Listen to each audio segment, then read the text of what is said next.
Art plagiarism is dumb. Don't do it. Okay, that's the whole video, guys. Please like and subscribe and all that. And oh, what's that?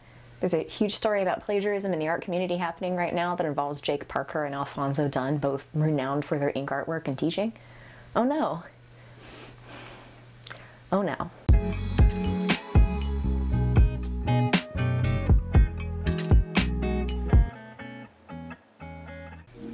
Another day, another Jake Parker controversy that I'm making a video on so that I can get those sweet views. I'm only half kidding.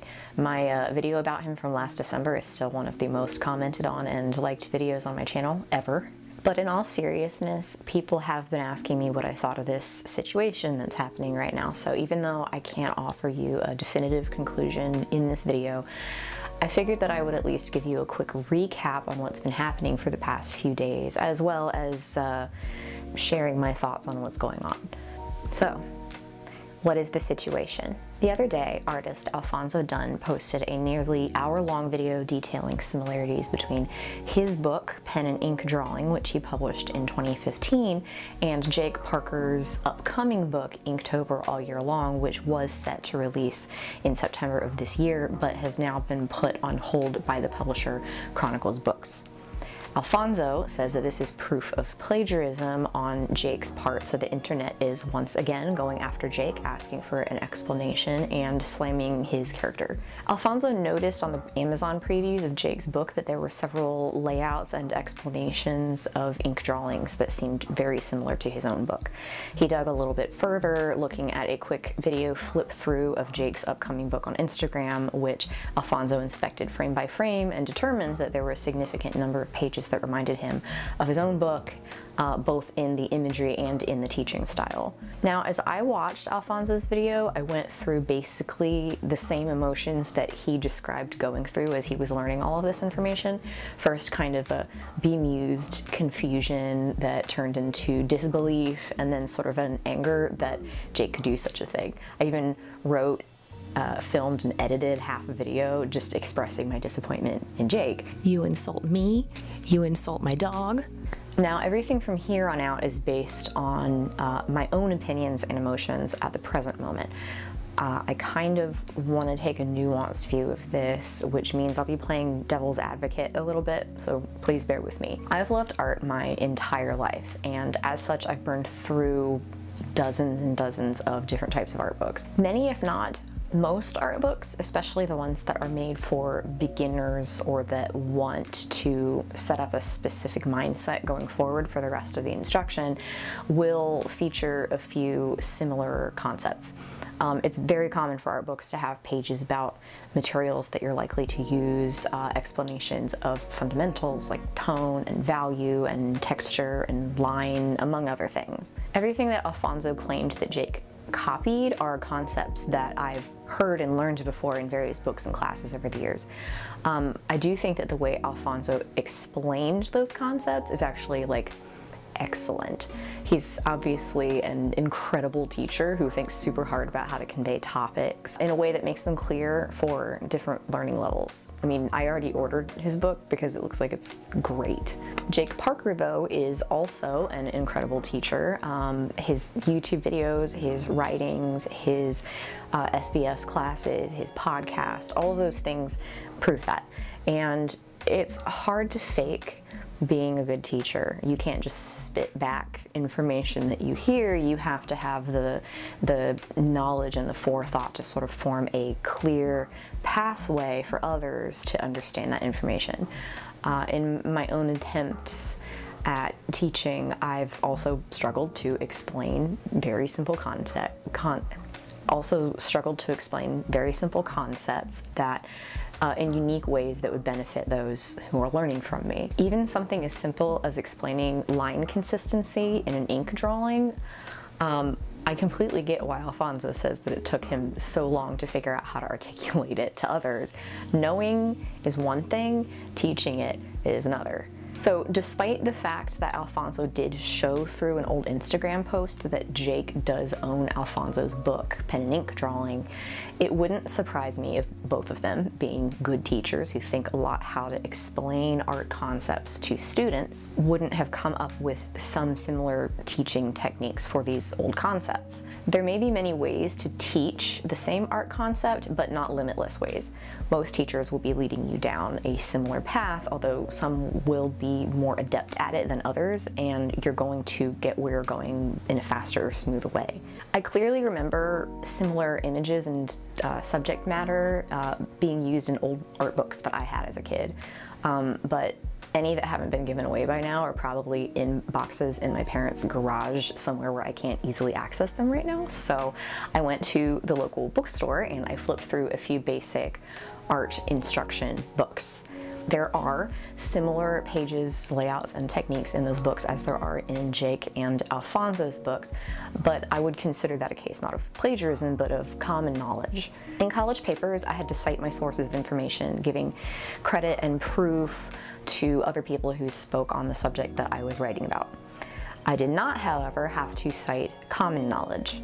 This would be facts that are, according to eolani.libguides.com, I don't even know if I said that right. But there are facts that are easily verified, facts that you can safely assume your readers know, and common sayings or cliches. There can also be field-specific common knowledge, words and phrases that might not be widely known among the masses, but are very well known within people who are knowledgeable about a specific niche or a specific field, like art. So the subjects that Alphonso said that Jake copied in his book, even things like cubes and spheres with textures on them, or the use of 3 tones in an ink drawing, are not new concepts. A lot of teachers will have you do exercises like these to varying degrees of success. Alphonso seems to explain these concepts incredibly well, and even though the concepts were not new to me, as I was watching his video, some of his explanations of the concepts were new, and I thought that was pretty cool. So do I believe Alphonso Dunn or Jake Parker? Yes. I believe that Alphonso Dunn found many similarities between his and Jake's books, and because he shared them in his video, I have also seen the similarities, and I don't blame him at all for being suspicious of that.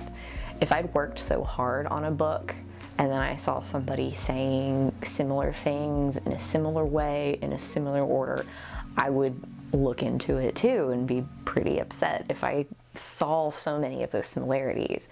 Truly, even though I said before that things like drawing textures on a sphere or cube were pretty common drawing exercises, the fact that Jake's visual examples are so similar to Alphonso's drawing examples, when there are multiple other ways that he could have explained that tried and true concept in a more Jake-esque specific way, is kind of But I have known Jake for many years now, parasocially, and what I know of his character and generosity just doesn't jive with the image of a man who would blatantly steal the work of another artist. This does show some bias, and I do admit that. But the fact that I was so angry at Jake yesterday that I filmed a whole video being angry shows that I can change my views of someone based on evidence. I just can't figure out if the evidence that Alphonso gave holds up. It might. There were a lot of similarities, but it might not. Those similarities are things that I've seen in other art books, though admittedly in less of a one-on-one way as shown in Alphonso's video. And that's why, even though I don't want to believe that Jake plagiarized or somehow accidentally absorbed and copies Alphonso's work, and I do completely understand Alphonso's ire and suspicion at the whole situation, I'm still kind of standing on the line waiting to hear more. Some people might call this weak or flaky, and certainly not taking a stance on certain important matters could be seen as such, but making a reactionary conclusion based on a small bit of information is different than responding to a holistic collection of information that may reveal more than he could he bad. The thing is, we can't go back in time and be a fly on Jake's wall, seeing if he flipped through Alphonso's book to purposefully copy it, or if Jake just happened to absorb the information, forget where he learned it exactly, and ended up using a similar form of it in his own book. Jake talks a lot about the idea of having a creative bank account, so making sure that you absorb lots of creative things so that you can then withdraw creativity when you're making your own work. Maybe this is a case of Jake withdrawing a little too much of Alphonso's work and not realizing that he was spending more of Alphonso's specific creativity than his credit limit would allow. This is a disturbing and unhappy situation for Alphonso and Jake most of all, but also for the rest of us, those who have been fans of one or both of them and are now feeling tension in the art community because of all of this. Until Jake and Alphonso's lawyers and publishers look into this and, with what I assume will be a more holistic set of information, draw a conclusion, there's not much more that I can say or think, and that's not a very comfortable place to be. So if you have chosen a side here, who is it and why? Or are you, like me, kind of sitting uncomfortably and waiting to see what happens next?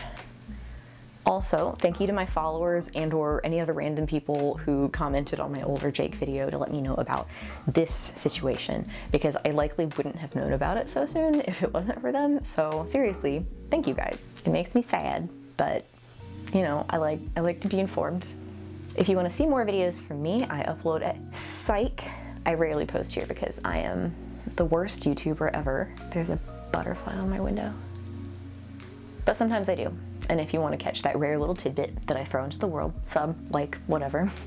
I have the next part of my Art Fundamentals series pretty much done, but when my editor sent me the final video, I feel like I didn't explain certain concepts very well, so I think I can dub some additional audio into a section that doesn't have any talking right now and make that work. I just haven't done it yet because I am the worst art YouTuber. But thanks for watching and being patient with my current inability to give you solid answers. We can just be uncomfortable together. Despite all this craziness, I hope that you have a wonderful day and that you make someone smile. If I get at least 10 likes on this video, I will post another video about something eventually. Okay, bye.